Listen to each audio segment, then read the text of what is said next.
Now this is an old single wide trailer frame, probably from the 60s or so. It was only 7'6". I extended it out to 8 foot. This is stuff that we salvaged. Well, this whole thing is going to be salvaged lumber. The only thing is the outside boards on both sides and the ends are treated lumber. I had to buy that. And most of this is on the inside is treated lumber. But this is going to be my kitchen, summer kitchen and butcher shop when it's finished.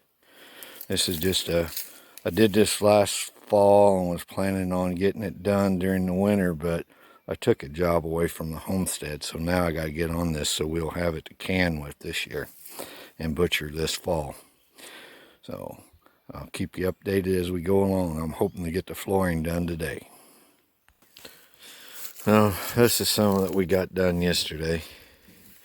I had other stuff going on, but this is all used board. The white stuff was from a movie screen out of the church. The other stuff that's got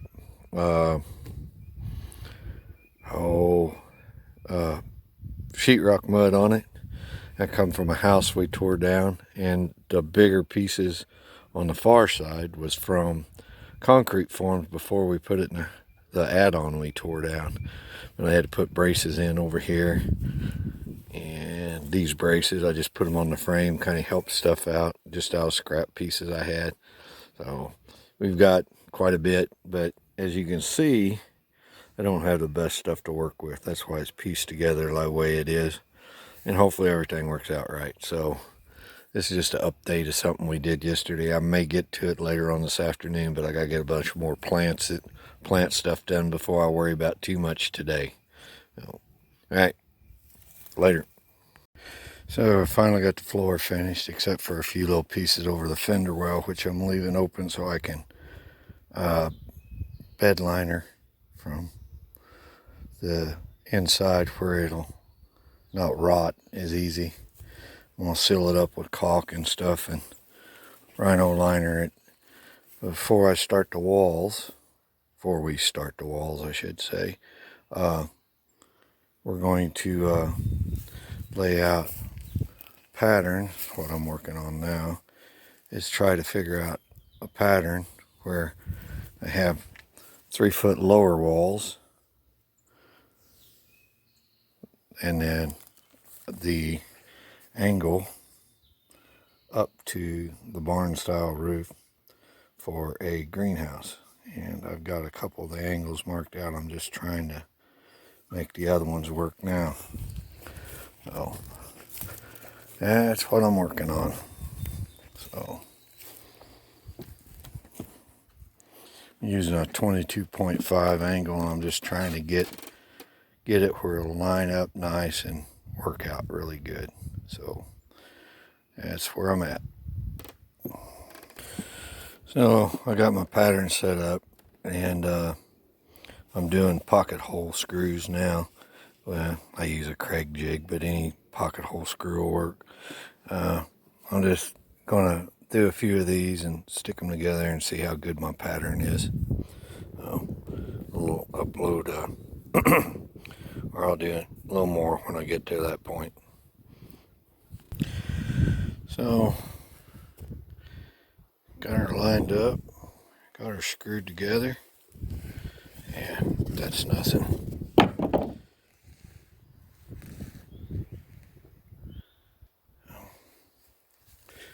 And it just a little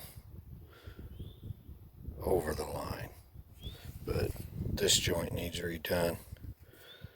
It's a little loose. The top one there looks a little loose. But it was just a real quick one. All I did just to see if it's going to line up and look good, and it does. So yeah, this one's a little crooked too, so yeah, that ain't too bad. It's just poofed up there, but ain't got a great surface to work with. I was hoping this floor would be a little better, but it's not. Well, it's a start. So this could be chicken coop and a greenhouse, so it's pretty unique. All right. Yeah, it's pretty windy, but I've taken an angle grinder to this, and I'm cleaning all the sheetrock and the loose paint off and the wood chips. Getting ready to prep this to get my floor coating on and get this looking a lot better. So I'll be working on this for quite a while, but it's getting there, and some parts of it go quick, other parts of it go slow. And then on edges like this, I'm gonna have to take a sander and knock it down to a little bit where it's more even. But overall, this is not bad at all. So back at it.